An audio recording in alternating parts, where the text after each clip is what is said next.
does the deportation of a significant number of Pakistani women residing in India, some even married to Indian security personnel, highlight a growing national security concern, or is it a reflection of deeper systemic vulnerabilities in border and identity verification protocols? And Pranay Paul says, with Gujarat police bravely detaining over 1,000 illegal Bangladeshis, Pakistanis, Rohingyas, many of whom had created fraudulent documents through whatever place, how serious is the internal security threat posed by this scale of infiltration? While the Gujarat police's work is commendable, isn't it clear that these numbers are still just the tip of the iceberg and far from enough to fully clean out the threat?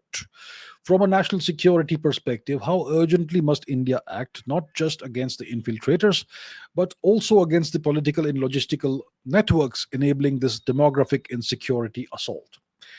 Yes, so after the Pahalgam terrorist attack by Pakistan, India revoked all the visas given to Pakistanis and said that they have 48 hours to leave the country. And for those who had come across the Atari or whatever, Vaga or whichever border point, they were given a week or so to leave from the same place.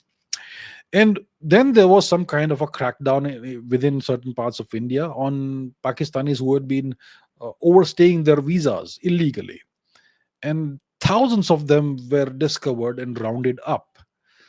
And in Gujarat, apparently, more than 1,000 illegal infiltrators, Bangladeshis, Pakistanis, Rohingyas, were rounded up, detained, or whatever.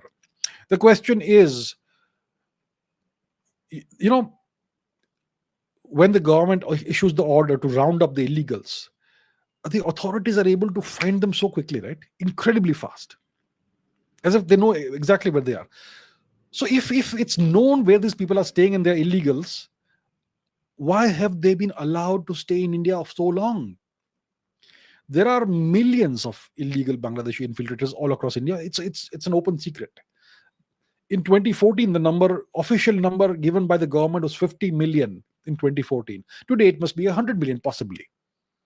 I'm speculating, possibly.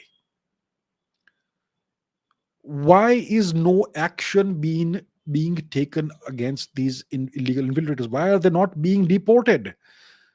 It looks like the government authorities know where these people are and who are illegals. They know it. And when such a terrorist attack happens, they will push out a few thousand Pakistanis. How come these Pakistanis were living in India all these years? Some of them were living since 1965. They have discovered like 80,000 Pakistani women married to Indians and living in India, but still holding Pakistani passports. They have discovered Pakistani infiltrators who served in the Jammu and Kashmir police allegedly and who had been living for decades. Is India a sovereign nation or is India a joke of a nation? And okay, the Gujarat police has detained, let's say, 1,000 of these illegal infiltrators. They detained them. Have they been deported or were they rounded up? And then what happens with them? It came in the news that these people have been rounded up. Okay. Were they expelled out of the country? What happened after they were rounded up is my question. And apart from Gujarat, I can assure you there are millions of these illegals all across the country. Why have other states not taken any action? I think the question of illegal infiltration is not a state subject. I think the central government has to take the lead in this. So I think it's what we have seen is merely the tip of the iceberg. It is a gigantic national security threat. Imagine the Indian taxpayer paying for 100 million illegal infiltrators who hate the country,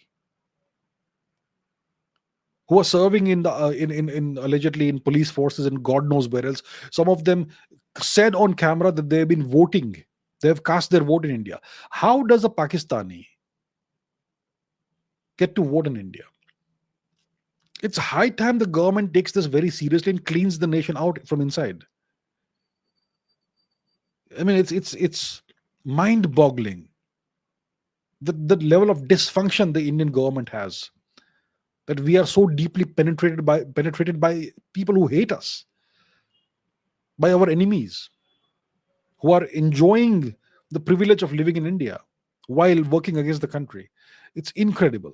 Incredible. I just don't know what to say. I have no words to express how outraged I am. And I hope you all are also outraged. Incredible. And what's the question that was asked? Is it a reflection of deeper systemic vulnerabilities in border and identification protocols? I mean, who issues these fake ID cards?